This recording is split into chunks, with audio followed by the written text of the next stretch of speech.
Hello friends, स्वागत है आपका हमारे यूट्यूब चैनल फ्यूचर क्लासेस मुस्कुरा में। आइए हम आज यूपी बोर्ड की कक्षा 10 की दूसरी पोएम द शाम ऑफ लाइफ को पढ़ते हैं। द शाम ऑफ लाइफ, जीवन का उद्देश्य।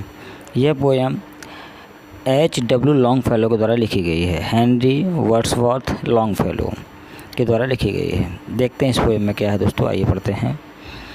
यह पोएम जीवन के वास्तविक मूल्य को दर्शाती है। क्या कहती है? लाइफ इज रियल, जीवन वास्तविक है। लाइफ इज अर्नेस्ट, जीवन दृढ़ संकल्प है। लाइफ इज रियल, जीवन वास्तविक है। लाइफ इज अर्नेस्ट, जीवन दृढ़ संकल्प है।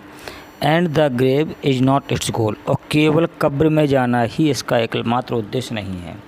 अर्थात केवल मृत्यु को प्राप्त करना ही जीवन का उद्देश्य नहीं है। दो डास्टार्ट, यद्यपि आप मिट्टी के बने हुए हैं, टू डस्ट रिटर्निस्ट, और मिट्टी में मिल जाएंगे। यद्यपि आप मिट्टी के बने हुए हों, एक दिन मिट्टी में मिल जाएंगे। Was not speaking of the soul, लेकिन यह बात आत्मा के लिए नहीं कही गई है। अर्थात हमारा शरीर नश्वर है जो मिट जाता है, लेकिन आत्मा अजर अमर जो कोई मिटती नहीं है। Not enjoyment and not sorrow, ना ही केवल सुख और ना ही केवल दुख, ना ही केवल सुख और ना ही केवल दुख। एज आवर डेस्टिनाइड एंड और वे, हमारे भाग्य में लिखा हुआ अंतिम मार्ग नहीं है।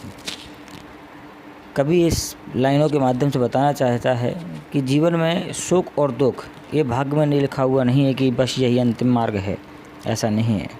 But to act that is tomorrow, लेकिन प्रत्येक कल के लिए किया गया कार्य find us further than today, हमें आज से आगे की ओर ले जाता है। प्रत्येक कल के लिए किया गया कार्य हमें आज से आगे की ओर ले जाता है। We in the world's broad field of battle, संसार रूपी विस्तृत युद्ध भूमि में। In the bivouac of life, जीवन के अस्थायी पड़ाव में। वेवक ऑफ लाइफ, अस्थायी पड़ाव। Battle field, field of battle, युद्ध भूमि। We not like dumb driving cattle, driving cattle, आवारा पशु। डम्ब, गूंगा। आवारा पशुओं की भांति गूंगे मत रहिए। Be a hero in the strife, संघर्ष में एक नायक बनिए। Be a hero in the strife, संघर्ष में एक नायक बनिए। लेट अस, आओ। देन, तो। बी अप, कार्य करें। बी अप, उठें। और डूइंग, और कार्य करें। With a heart for any fate, किसी भी भाग्य के लिए हृदय से। स्टिल अचीविंग, कुछ प्राप्त करते हुए। स्टिल परसुइंग, कुछ अनुसरण करते हुए। लर्न टू लेबर, कार्य करना सीखें। एंड टू वेट, और इंतज़ार करना।